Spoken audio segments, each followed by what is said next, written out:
Hello, या व्हिडिओमध्ये आपण जीन्सबद्दल बोलूया. अरे, जीन्स म्हणजे या डेनिमच्या जीन्स नाही, जीन्स म्हणजे जनुके. तर आज आपण जनुकांविषयी बोलूया, जे तुमच्या आमच्या शरीरात असतात. आपल्याला माहिती आहे की सर्व सजीव, मग ते बुरशी असो, वनस्पती असो, प्राणी किंवा मानव, हे सगळे पेशींनी बनलेले आहेत आणि या प्रत्येक पेशीमध्ये केंद्रक आहे. याचा अपवाद फक्त तांबड्या रक्तपेशी आहेत, ज्यांच्यात केंद्रक नसतो. काही पेशी तर अशाही असतात ज्यांच्यात एकापेक्षा जास्त केंद्रकही असतात. पण मुद्दा तो नाही. आपल्याला केंद्रकाच्या आत काय असतं यावर लक्ष केंद्रित करायचं आहे. तर केंद्रकात असतात गुणसूत्र म्हणजे क्रोमोझोम्स. आपल्या प्रत्येक पेशीमध्ये 46 गुणसूत्र असतात, म्हणजे 23 जोड्या. 23 गुणसूत्रे आईकडून येतात आणि 23 गुणसूत्रे वडिलांकडून मिळालेले असतात. आणि मग ही गुणसूत्रे कशाची बनलेली असतात? तर मुख्यत्वे गुणसूत्रे बनलेली असतात DNA म्हणजे डीऑक्सिरायबोन्यूक्लिक ॲसिड किंवा डीऑक्सिरायबोन्यूक्लिक आम्ल यापासून बनलेली असतात. आणि DNA हा प्रथिनांभोवती गुंडाळलेला असा धाग्यासारखा रेणू असतो, जो केंद्रकात व्यवस्थित सुरक्षित राहतो. आणि हा DNA पेशीचा आराखडा असतो, मूलभूत आराखडा असतो, म्हणजे ब्लूप्रिंट असतो. जसं घर बांधण्यासाठी आराखड्याची गरज असते, तसंच आपल्याला आपण बनवण्यासाठी, आपल्याला सतत कार्यक्षम ठेवण्यासाठी DNAची गरज असते. आपण कसे दिसणार, असणार आणि कशा प्रकारे कार्य करणार ही सगळी माहिती DNAमध्ये साठवलेली असते. म्हणून याला मूलभूत आराखडा म्हणतात. आणि ज्याप्रमाणे आराखड्याच्या किंवा ब्लूप्रिंटच्या वेगवेगळ्या पानांवर घराचे वेगवेगळे भाग बनवण्यासाठीच्या सूचना असतात, त्याचप्रमाणे आपल्याला आपण बनवण्यासाठीच्या सूचना जनुकांमध्ये साठवलेल्या असतात. आणि जनुके म्हणजे DNAचे वेगवेगळे भाग, जसे ब्लूप्रिंटचे किंवा आराखड्याचे नकाशाचे वेगवेगळे पानं असतात त्याचप्रमाणे. मग आता जनुके ही कोणकोणत्या प्रकारची माहिती साठवतात हे बघूया. पहा, एक जनुक असं असेल जे तुमच्या शरीराला दूध कसं पचवायचं याची माहिती देत असेल. दुसरं अजून एखादं असेल जे तुमची उंची किती असेल हे ठरवेल.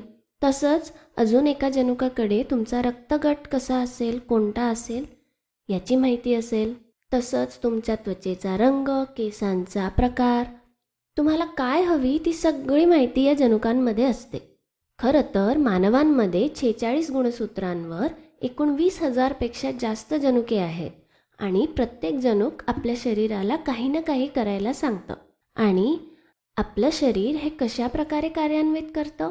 तर याचं उत्तर आहे प्रथिने बनवून, म्हणजे प्रोटीन्स बनवून. आणि मग ही प्रथिने ठरवतात की तुम्ही दूध कसं पचवणार, तुमची उंची किती असेल, तुमचा रक्तगट कुठला असेल, त्वचेचा रंग कसा असेल, वगैरे वगैरे. मग सोप्या शब्दात प्रथिने म्हणजे प्रोटीन्स आपण आतून आणि बाहेरून कसे दिसतो आणि कसे कार्य करतो हे ठरवतात. आता DNAला मूलभूत आराखडा म्हणजे अल्टिमेट ब्लूप्रिंट बनण्यासाठी त्याला आपली जनुके वापरता यायला हवीत आणि त्यातून प्रथिने बनवता यायला हवीत. आणि जनुकांपासून प्रथिने बनण्याच्या या प्रक्रियेला जनुकाचे प्रकटीकरण म्हणजे जीन एक्सप्रेशन म्हणतात. आता जनुकाचे प्रकटीकरण करताना या प्रक्रियेमध्ये 2 पायऱ्या असतात.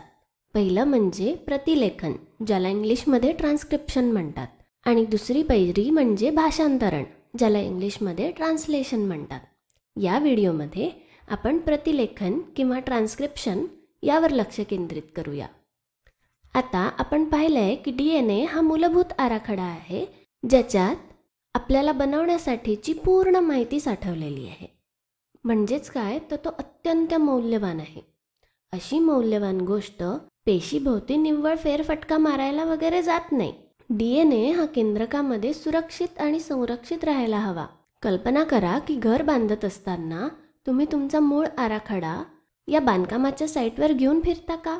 त्याऐवजी त्या नकाशातल्या किंवा आराखड्याच्या ज्या पानांची गरज असेल त्या पानांची तुम्ही झेरॉक्स किंवा प्रत बनवता आणि तेवढीच तिथे नेता. बरोबर? पेशीसुद्धा हेच करते. ती फक्त तिला आवश्यक असलेल्या जनुकाची कार्यवाहक प्रत बनवते. या कार्यवाहक प्रतीला mRNA किंवा मेसेंजर RNA ज्याला मराठीत आपण संदेशवाहक RNA असं म्हणू शकतो. ही प्रत अल्पायुषी असते आणि ती इथून तिथे सहज नेता येते. ही प्रत केंद्रकाच्या बाहेर घेऊन जाता येते आणि मग पेशीच्या यंत्रणेद्वारे प्रथिने बनवण्यासाठी वाचली जाते. आणि DNA मध्ये जनुकांपासून mRNA बनवणे या प्रक्रियेला आपण प्रतिलेखन म्हणतो. आता DNA कधीही केंद्रकातून बाहेर पडत नसल्यामुळे प्रतिलेखनाची म्हणजे ही प्रत बनवण्याची प्रक्रिया देखील केंद्रकातच होते. आणि मग एकदा हा mRNA म्हणजे संदेशवाहक RNA बनला की तो न्यूक्लियसच्या म्हणजे केंद्रकाच्या छिद्रातून बाहेर पडतो. त्यानंतर रायबोझोम्स त्यावरील माहिती वाचतात आणि ती माहिती वापरून प्रथिने म्हणजे प्रोटीन्स बनवतात. प्रथिने तयार होण्याआधी प्रतिलेखन होणे आवश्यक आहे, बरोबर? म्हणून मग पहिला प्रश्न असा आहे की प्रतिलेखनाची ही प्रक्रिया नेमकी होते कशी? मग असं आहे की ज्या जनुकाचं प्रकटीकरण करायचं आहे तो जनुक निवडला जातो आणि DNAवर त्याचं स्थान शोधलं जातं. हे स्थान सापडले की हा जनुक असलेला DNAचा तो भाग उकळणे आवश्यक असते. आता उकळण्याचे हे कार्य करायला RNA पॉलिमेरेज नावाचा एक रेणू येतो. RNA पॉलिमेरेज धावपट्टीवर उतरणाऱ्या विमानाप्रमाणे जनुकावर येऊन उतरतो. त्याला DNAच्या धाग्यावर नेमकं कुठे उतरायचं ही माहिती ट्रान्स्क्रिप्शन फॅक्टर्स नावाची प्रथिने पुरवतात.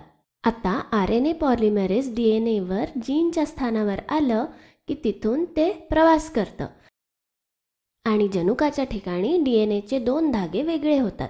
आता या उकळण्याच्या प्रक्रियेमध्ये एक पूरक mRNA तयार होतो, म्हणजे त्याला आपण इंग्लिशमध्ये कॉम्प्लिमेंटरी RNA असं म्हणतो. या पूरक RNA मध्ये ॲडेनिन समोर युरॅसिल, ग्वानिन समोर सायटोसिन, थायमिन समोर ॲडेनिन आणि सायटोसिन समोर ग्वानिन असतं. आणि हा जो नवीन धागा तयार होतो ना तो आपला mRNA आहे. आपल्या जनुकाची कार्यशील प्रत आहे किंवा कार्यवाहक प्रत आहे. आणि एकदा mRNA तयार झाला की DNAचे दोन्ही धागे पुन्हा एकत्र जोडले जातात आणि RNA पॉलिमेरेज तिथून निघून जातं आपल्या पुढच्या लक्ष्याकडे. अरे थांबा, पण आता तयार झालेला mRNA अजूनही केंद्रकातून बाहेर पडला नाही आहे आणि तो अजून बाहेर जाण्यासाठी तयारही झाला नाही आहे. त्याला स्वतःचं रक्षण करण्यासाठी एक टोपी आणि एक शेपटी यांची गरज असते. या दोन्ही गोष्टी न्यूक्लियोटाइड्सच्या बनलेल्या असतात आणि mRNAचं रक्षण करतात. आता या टोपी आणि शेपटीची काय गरज असेल बरं? कारण जेव्हा हा mRNA केंद्रकातून सायटोप्लाझममध्ये म्हणजे पेशीद्रव्यामध्ये जाईल तेव्हा त्याच्यावर जी माहिती साठवलेली आहे तिला कुठेही धक्का नको ना लागायला, म्हणून या 2 गोष्टी त्याचं रक्षण करण्यासाठी तिथे असतात. मग आता एकदा हा mRNA पेशीद्रव्यामध्ये आल्यानंतर रायबोझोमच्या द्वारे तो वाचला जातो. अशा प्रकारे वाचन झालं की त्यापासून प्रोटीन्स बनतात, प्रथिने बनतात आणि या प्रक्रियेला आपण भाषांतरण म्हणतो. भाषांतरणाबद्दल आपण पुढच्या व्हिडिओमध्ये बघणारच आहोत. पण या व्हिडिओमध्ये पुढे जाण्याआधी इथे एक झटपट सारांश बघूया. आपण पाहिलं की DNA हा मूलभूत आराखडा किंवा ब्लूप्रिंट आहे जो केंद्रकाच्या आत सुरक्षित राहतो. जनुके हे DNAचे छोटे छोटे भाग असतात ज्यांच्याकडे प्रथिने बनवण्याच्या सूचना असतात. जनुकांपासून प्रथिने बनवण्यासाठी पेशी प्रथम mRNA नावाची DNAची कार्यवाही प्रत बनवतात. जनुकापासून mRNA बनवण्याच्या या प्रक्रियेला प्रतिलेखन म्हणतात. तसंच प्रतिलेखन प्रक्रियेदरम्यान RNA पॉलिमेरेज हे विकर जनुकाला उकलतं आणि पूरक mRNAचा धागा तयार करतं. त्यानंतर mRNAवर प्रक्रिया केली जाते आणि केंद्रकातून बाहेर पेशीद्रव्यात त्याला पाठवलं जातं. पेशीद्रव्यात प्रथिने तयार करण्यासाठी mRNA रायबोझोमसह कार्य करते. रायबोझोम्स त्यावरची माहिती वाचते आणि त्या माहितीनुसार प्रथिने बनवते. चला तर मग या व्हिडिओसाठी इतकंच. पुढच्या व्हिडिओमध्ये आपण भाषांतरणाची प्रक्रिया बघूया. ठीक आहे? थँक्यू.